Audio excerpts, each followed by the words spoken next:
নতুনকৈ দেখা দিছে।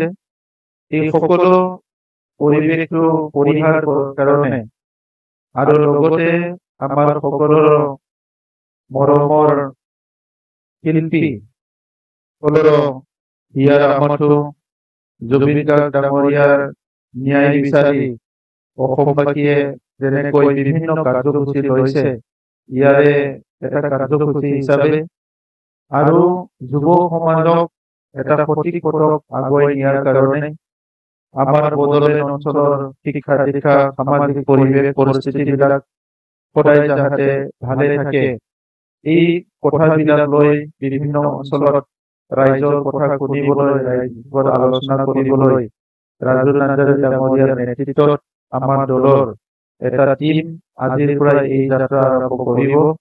মই আমাৰ যিসকলে মটৰ চাইকেল ৰেলীত অংশগ্ৰহণ কৰিছে, তদীয় আমাৰ যুৱ বন্ধুসকলক শুভেচ্ছা জনাইছো। আৰু এই যাত্ৰাৰ দ্বাৰা UPPL দলৰ আমাৰ যি কৰ্মীবিলাকে বিভিন্ন বিষয়ত বিভিন্ন কামত নিয়োজিত হৈ আছে, তেখেতসকলে পুনৰ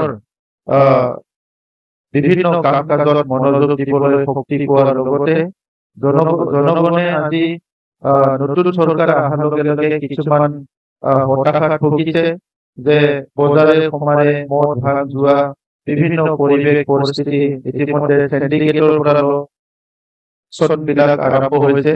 তো এই গোটেই পৰিৱেশবিলাক UPPL কেতিয়াও নিবিচাৰে আৰু যদি সদায় এটা জাগ্ৰত প্ৰহৰী হিচাপে UPPL এইটো নজৰ দি যাব। এইকাৰণে আজিৰ যি মটৰ চাইকেল এই ৰেলীটো অলপ পিছতে আৰম্ভ হ'ব।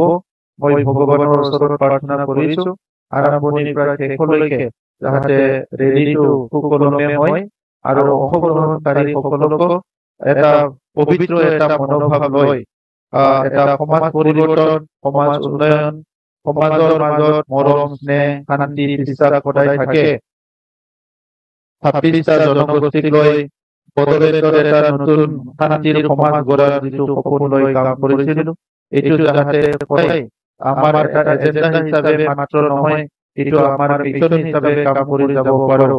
এই কথাখিনি কৈ পেলাই আজি যাত্ৰাৰ মই আৰম্ভ কৰিবলৈ হাতত লৈছো। আৰু এই যাত্ৰাৰ লগতে আমাৰ বিভিন্ন দলীয় কাম কাজ বিভিন্ন অঞ্চলত আমাৰ সাধাৰণ সম্পাদক ডাঙৰীয়াৰ নেতৃত্বত বিভিন্ন শ্ৰেণীৰ ৰাইজৰ লগত ভাৱ বিনিময় হ'ব, যাতে UPPL দলৰ তৰফৰ পৰা আমি মানুহৰ যিটো মনোভাৱ চিন্তাধাৰাবিলাক অলপ ভালকৈ আৰু আলোচনা কৰাৰ মাজতে শ্বেয়াৰিং কৰাৰ লগতে আমি বুজিবলৈ পাৰো। এই কথাখিনিৰ কাৰণে সাধাৰণ সম্পাদক ডাঙৰীয়াক মই ধন্যবাদ জনাই বক্তব্য সামৰিলো আৰু লগতে আজি যিটো ৰেলীটো কৰিবলৈ আমি আগবাঢ়িছো।